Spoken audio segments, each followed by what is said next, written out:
In this video, we are going to see how we can design as well as simulate this RLC circuit in Simulink. So the first thing you need to do is to go to the library browser in order to import the components I need for my simulation. So the library I need is the Simscape library. So you should ensure that you have the Simscape library within your Simulink. So I have it here. So within the Simscape library, I need the electrical library.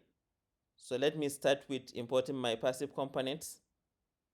So for my passive component, I need my resistor. So I just drag it into the workspace. I also need my inductor. So I drag it also. Then finally, I need my capacitor. So I have it here. So I also drag it. So the next thing, I need my source within the electrical library. So I have the source here. So the source I need is the voltage source. And I have it here. So I'll drag it into the workspace. So within the electrical library, I need some sensors. So first of all, I need the current sensor for measuring the current following through the circuit. So I'll drag it into the workspace.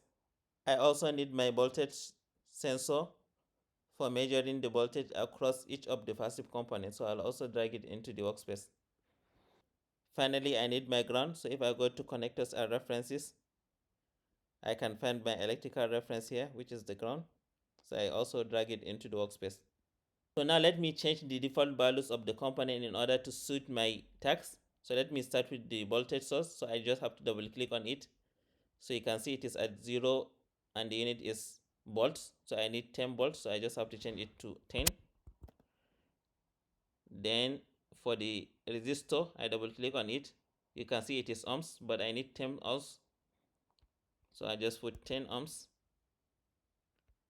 Then for the inductor, let me double click on it. So you can see it is in Henry, but I have 1 millihenry. So just change the unit, millihenry.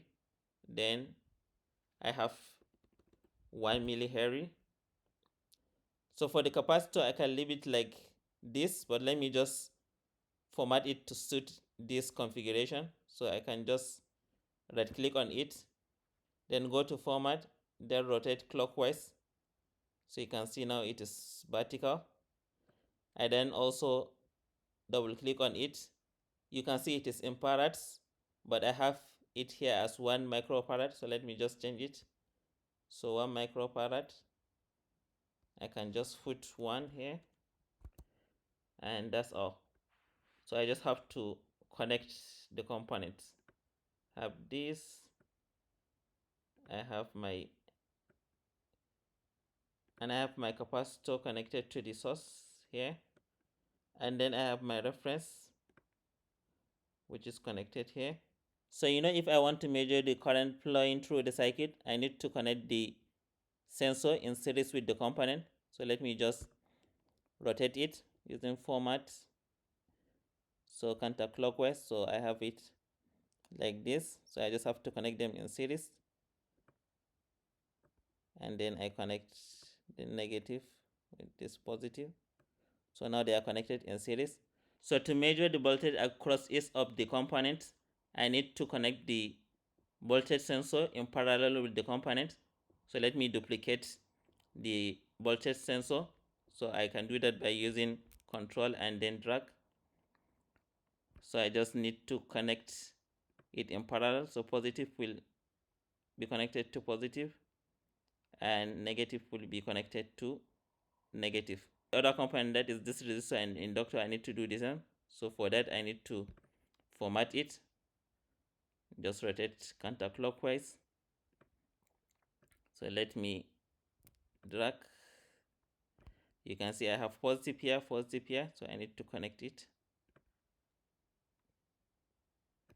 And then the negative also to negative part.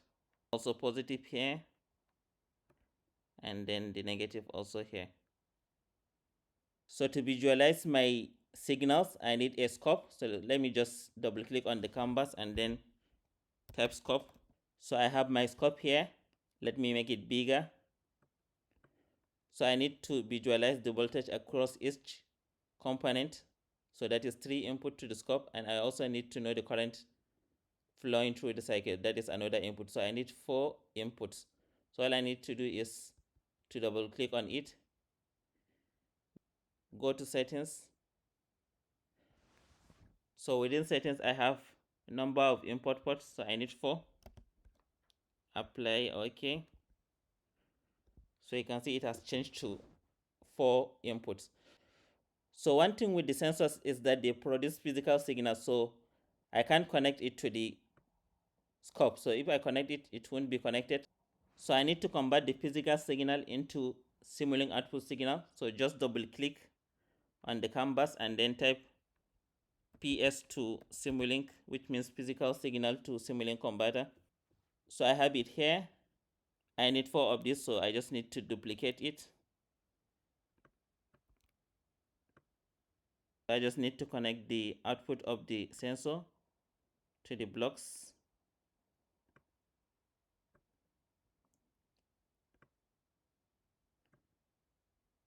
And the signals, that is the physical signals, will be converted to Simulink output signal. So now if I take it, it will be taken because it has been converted.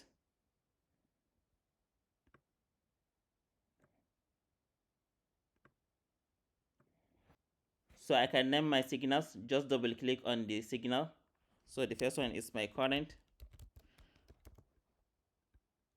The second one is my resistor voltage. So let me just add voltage. The third one is my inductor voltage. So I voltage.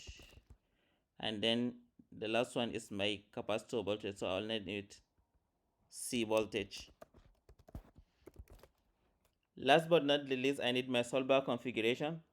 So just double click on the canvas and then write solver configuration. So this is my solver configuration. I just connect it to the source. So this is needed for the Simscape to know that it has to solve this problem and then simulate it. So I'm done. I just have to click on run. So if I double click on it and then view my legend, so you can see I have my current, the resistor voltage, inductor voltage, and the capacitor voltage. So you can see some of the signals are submerged, and that is due to the values of my component. So if I change the component values, let me just change the inductance, for example, to 1 Henry, and then my capacitance also to 1 farad. So if I run the simulation again and then double click, so you can see now, you can see the values clearly. So different values of the components will give you different evolution of the signals you want to visualize. If you want a step-by-step tutorial on Simulink for control systems, watch the video on the left.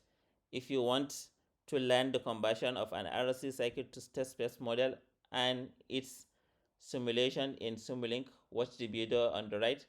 Please like and subscribe to the channel. Thank you for watching.